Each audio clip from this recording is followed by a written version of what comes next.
Hey guys, today I want to go over a way you can increase your firearms proficiency on the range. If you're an armed professional or have achieved a higher level of marksmanship proficiency, you know how important dry fire practice is. It's important for us to continue that practice, and it's important for amateurs to do it to master trigger control and muzzle control. Those are the two things you need to be an accurate shooter. If you can move the trigger back all the way to the break without disturbing the sights or the muzzle, then you will be an accurate shooter. Dry fire practice is an easy way to achieve that and to learn your weapon to become more proficient with it. So I'm going to demonstrate that for you, but the first thing I need you to do is to make sure you're going to be aiming your weapon in a safe direction and that your weapon is safe for dry fire practice.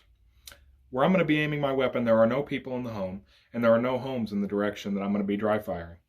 The second thing I'm going to do with this Glock 17 is lock the slide back. I've already removed the magazine, but I'm going to visually and physically inspect the magazine well and the chamber to make sure there's no live rounds. So I'm going to do that now.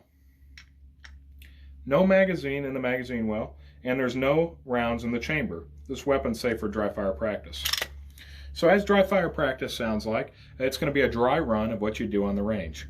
So you're going to present the weapon with a purpose. Your sights are going to be lined up just like you would if you were going to be shooting for accuracy, and you're going to slowly press your trigger to the rear to that break without disturbing the front sights.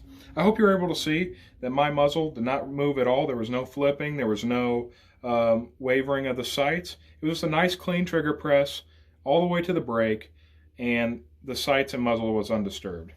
For amateur shooters, a good way to practice that, once you've learned your weapon's trigger, you maybe wouldn't have to do this as much, but you could take a spent piece of brass or a coin. I'm going to use a coin today for demonstration purposes. You're going to place that coin and balance it on your front sight post.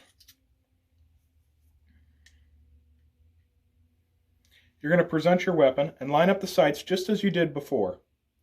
You're going to do that trigger press, and the key is to do it without dropping the coin off the end of the barrel.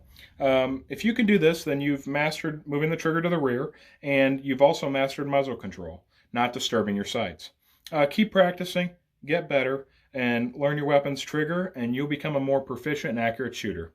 Train hard, train safe, and thanks for watching.